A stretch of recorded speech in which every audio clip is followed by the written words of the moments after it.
तर सचिन वाझे इतके दिवस कुठे होते असा सवाल अमोल मिटकरी यांनी केला आहे।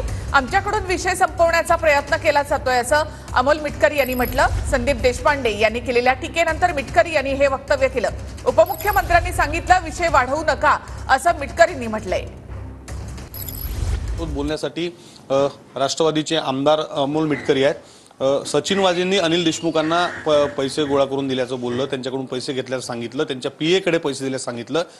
तशा पद्धतीचा प्रतिक्रिया जी सचिन वाझेंची आज बाहेर आलेली आहे। एक नवा विषय जो आहे तो पुढे आलेला आहे, काय सांगा? मला असं वाटतं इतके दिवस सचिन वाझे कुठं होता ते अगोदर बघितलं पाहिजे की हा विषय काही आजचा नाही आहे। महाविकास आघाडीचं सरकार होतं तेव्हापासूनचा हा विषय आहे आणि सचिन वाझेंनी आता याच वेळेस बोलणं नेमकं यात काय आहे ते तपासलं पाहिजे। आणि त्यांनी जर असे गंभीर आरोप माजी गृहमंत्री अनिल देशमुख साहेबांवर केले असतील तर याची गृह विभागाने चौकशी केली पाहिजे। जर त्यांच्या पीए कडून पैशाचे व्यवहार वगैरे झाले आहेत यात जर तथ्य असेल तर मला असं वाटते सरकारचं गृह खातं तितकं सक्षम आहे असं समजतो आणि त्याची चौकशी करतील आणि त्यात काय तथ्य असेल ते जनतेसमोर दूध का दूध आणि पाणी का पाणी झालं पाहिजे। मनसे नेते संदीप देशपांडे जे आहेत त्यांनी पुन्हा तुम्हाला या संपूर्ण प्रकरणामध्ये प्रत्युत्तर दिलेलं आहे। त्यांनी म्हटलं अमोल मिटकरी तुम्ही चिखल आहात, या संपूर्ण संदर्भात त्यांनी पुन्हा तुमच्यावर टीका केली।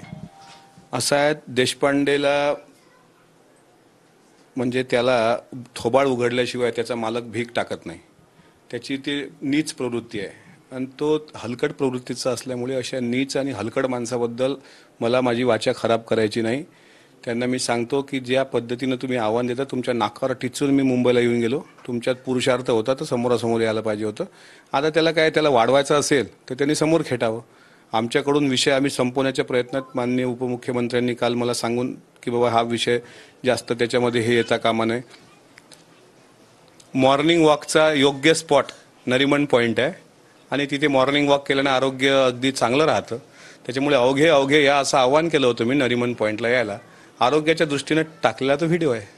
त्या व्हिडिओच्या माध्यमातून मनसैनिकांना चेतावणी देण्याचा प्रयत्न चेतावणी देण्यावेळी त्यावेळी मर्दच नाही।